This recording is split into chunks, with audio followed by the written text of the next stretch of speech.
Assalamualaikum warahmatullahi wabarakatuh. Mohon izin waktunya ya Bapak. Iya. Kami dari Dinas Jember, Prodi Bahasa dan Sastra Arab ingin melakukan penelitian sastra lisan terkait doa ijib tasun. Iya. Apakah Bapak bersedia untuk diwawancarai? Ya, silakan. Baik, untuk pertanyaan pertama,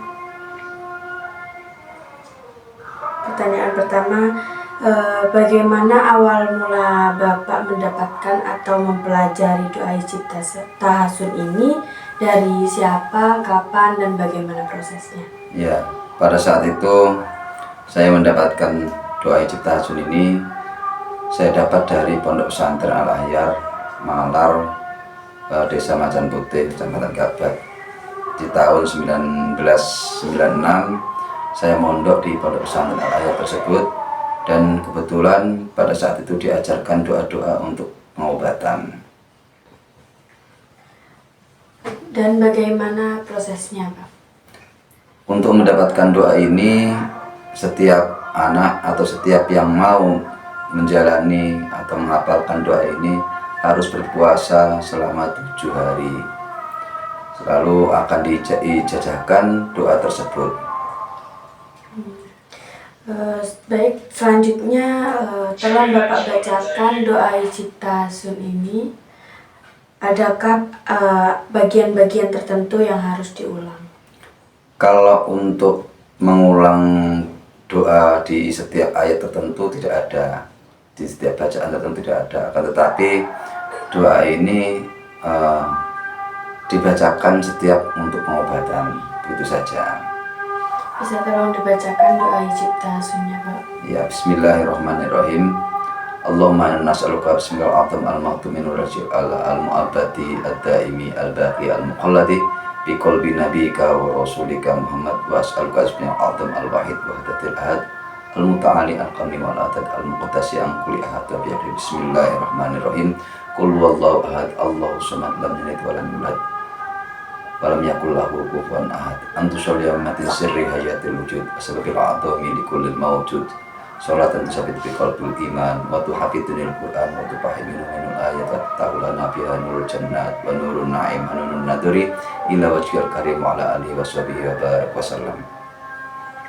Baik, selanjutnya saat pengobatan dilakukan, apa saja alat atau bahan yang biasanya digunakan selain doanya? Adapun media untuk pengobatan tersebut itu sangat murah dan mudah didapatkan. Di antaranya yaitu hanya air putih biasa, aqua ataupun air biasa, air dari sumber atau mata air dari sumber itu bisa digunakan. Begitu. Apakah ada ritual atau perilaku khusus yang harus dilakukan oleh pasien selama proses pengobatan? Kalau ritual khusus untuk pasien tidak ada, cuman metodenya pengobatan tersebut di setiap pasien yang mengalami penyakit atau gangguan secara psikologis itu bisa diobati dengan dibacakan ijib tasun ini selama 7 kali. Tapi di setiap satu bacaan itu ditiupkan ke media, yaitu airnya tersebut. Apakah doa ini bisa menyembuhkan segala penyakit atau bisa untuk kepentingan hajat yang lain? Bismillah, kalau memang Allah meridhoi, semua penyakit yang dialami oleh pasien itu bisa diobati, insya Allah.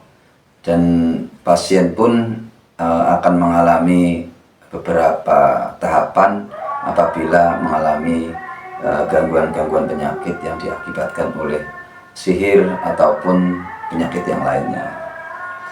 Baik, selanjutnya menurut pandangan Bapak, mengapa mantra ini dinamakan doa ijib tasun? Apakah ada makna khusus dari nama itu yang berkaitan dengan fungsinya? Kalau makna tertentu atau manfaat tertentu, ijib tasun ini memang beda dengan ijib-ijib yang lain, dengan ijib nasor, dengan ijib-ijib yang lain. Karena ijib tasun ini sesuai dengan namanya, yaitu dengan ijib tasun untuk makna kebaikan, untuk pengobatan. Mengapa doa ini hanya bisa diamalkan oleh orang-orang tertentu atau adakah syarat khusus untuk menggunakannya? Sebenarnya doa ini tidak khusus orang-orang tertentu. Siapa saja bisa diamalkan di setiap habis sholat, dan siapa saja bisa mengamalkan dan juga menguasai doa ini. Ini doa untuk semua kalangan, dan lebih bagusnya doa ini diamalkan di setiap habis sholat 5 waktu agar kita terjaga dari gangguan-gangguan sihir, jin, dan penyakit-penyakit yang lain. Menurut Bapak, apakah doa ini akan tetap relevan yang digunakan di masa depan? Doa ini tidak akan termakan oleh waktu. Kapanpun bisa digunakan dan dimanapun tempat bisa digunakan, tergantung kita meyakini dan yakin bahwasanya Allah akan memberikan kemudahan dan kewarasan atau kesehatan terkait dengan doa ini. Apa yang akan terjadi jika doa ini dibacakan dengan niat yang salah atau tidak sesuai dengan tujuannya? Doa ini sesuai dengan namanya, itu hijab tahasun atau kebaikan. Maka apabila digunakan untuk hal-hal yang tidak sesuai dengan niatan yang baik atau dalam tanda kutip negatif, maka doa ini dengan sendirinya tidak akan bermanfaat dan tidak akan mumpuni dilakukan kepada pasien ataupun ke orang lain. Selanjutnya, jika Anda diberi tanggung jawab untuk melestarikan doa ini, apa yang akan terjadi? Apa yang akan Anda lakukan agar tidak punah lestarinya? Doa ini akan selalu saya wariskan kepada orang-orang terdekat ataupun orang-orang yang mau mengamalkan doa hijab tahasun ini agar di kemudian hari masih warisan leluhur ini tetap lestari. Menurut Bapak, nilai-nilai apa yang terkandung dalam doa ini yang bisa kita ambil dan terapkan di kehidupan sehari-hari? Doa hijab tahasun ini bukan hanya untuk pengobatan, tapi untuk juga psikologis seseorang akan bisa maksimal apabila yakin dengan doa ini dan bisa diamalkan di setiap harinya. Terkait dengan amalan-amalan ini bisa dilakukan untuk hal-hal yang lain atau hajat yang lain. Ya, sudah, terima kasih Bapak atas waktunya. Semoga doa warisan leluhur ini, yaitu doa hijab tahasun ini, bisa dipraktekkan di kemudian hari. Semoga bisa kita praktekkan di generasi-generasi selanjutnya. Ya, amin. Baik, mohon maaf, terima kasih waktunya. Assalamualaikum warahmatullahi wabarakatuh. Waalaikumsalam. Assalamualaikum warahmatullahi wabarakatuh. Waalaikumsalam warahmatullahi wabarakatuh. Sebelumnya mohon maaf mengganggu waktunya dengan Ibu. Saya di sini wawancara ke Ibu, wawancara sastra lisan doa hijab tahasun. Baik, apakah Ibu bersedia untuk diwawancarai? Bersedia. Baik, pertanyaan pertama, apakah Ibu pernah mendapatkan manfaat dari doa hijab tahasun? Ya, pernah. Pada siapa yang membacakan doa tersebut? Bapak Muhyiddin.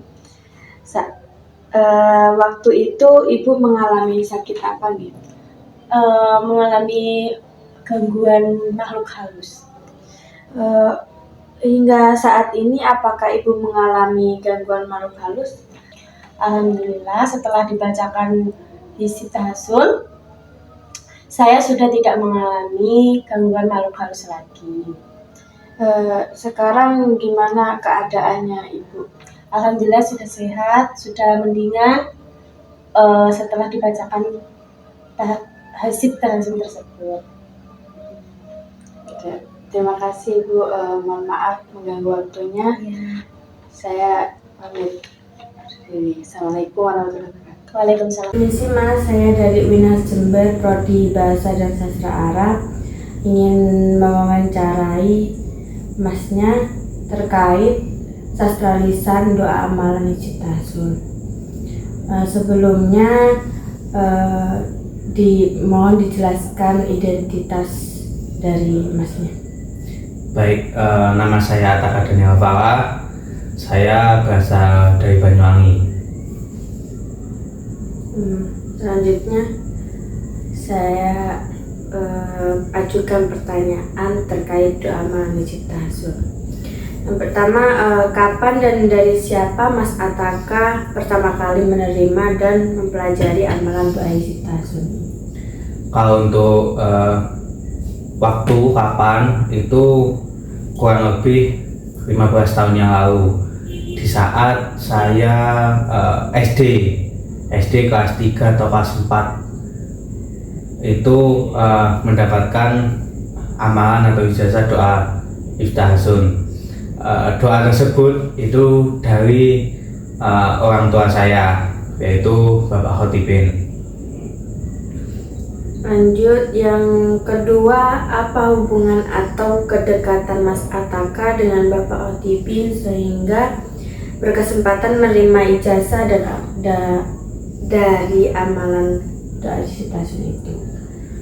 Kalau hubungan, di sisi lain saya memiliki hubungan biologis, yaitu orang tua dan anak, tapi di sisi lain pastinya orang tua mengajarkan spiritual, ajaran-ajaran khususnya agama Islam, terutama pada amalan-amalan atau ijazah doa kepada saya. Sejauh mana keyakinan Mas Ataka terhadap efektivitas doa Hijitasun dalam penerapannya di kehidupan sehari-hari? Kalau keyakinan saya atau keimanan saya terhadap doa tersebut itu sangat bermanfaat, terutama pada kehidupan sehari-hari, pada momen-momen tertentu seperti mau ujian. Karena 15 tahun yang lalu pertama kali saya diajarkan itu di saat momen ketika saya mau ujian sekolah, waktu itu di SD. Kemudian selang 3 tahun kelas 6 SD saya juga mengamalkan tersebut, dan alhamdulillahnya meskipun di sisi lain secara akademik alhamdulillah diberi kemampuan, juga saya mengamalkan doa ini sehingga saya mendapat nilai terbaik waktu itu di sekolah. Dan waktu itu ada yang namanya masih ujian nasional dan nilai saya terbaik di sekolah. Selanjutnya, selain doa Hijitasun, amalan atau doa lain apa saja yang biasa diamalkan oleh Mas Ataka? Selain doa Hijitasun, ada banyak doa-doa yang diambil dari Al-Quran yang saya amalkan. Tapi sebelumnya doa Hijitasun ini saya amalkan ketika di momen-momen tertentu. Contohnya seperti di momen saya mau ujian. Kemudian kalau doa lain yang saya gunakan itu doa-doa dari Al-Quran, yang dimana doa tersebut diberikan ijazah dari kiai saya. Karena saya mondok di ketika SMP dan SMA, ada beberapa doa yang dan wirid diambil dari Al-Quran. Kalau doa itu penguatan iman, Allahumma qawi Islam iman. Kemudian doa keselamatan, Allahumma inna nas'aluka salamatan fiddin, Allahumma inna nas'aluka salamatan fiddin, itu kan doa keselamatan. Kemudian ada beberapa doa lagi yang diambil dari Al-Quran. Banyak lagi doa-doa yang saya amalkan, terutama setelah sholat 5 waktu. Kalau wirid itu ada juga, ada Ya Hayyu Ya Qayyum, kemudian Subhanallah walhamdulillah wa ilaha illallah wallahu akbar, kemudian Hasbunallahu wa ni'mal wakil, kemudian Sumbumun Galbikun. Itu beberapa amalan selain doa Hijitasun yang saya lakukan dan saya jalankan. Baik, terima kasih atas waktunya. Kami mohon maaf mengganggu waktunya. Siap, sama-sama. Warahmatullahi wabarakatuh. Waalaikumsalam warahmatullahi wabarakatuh.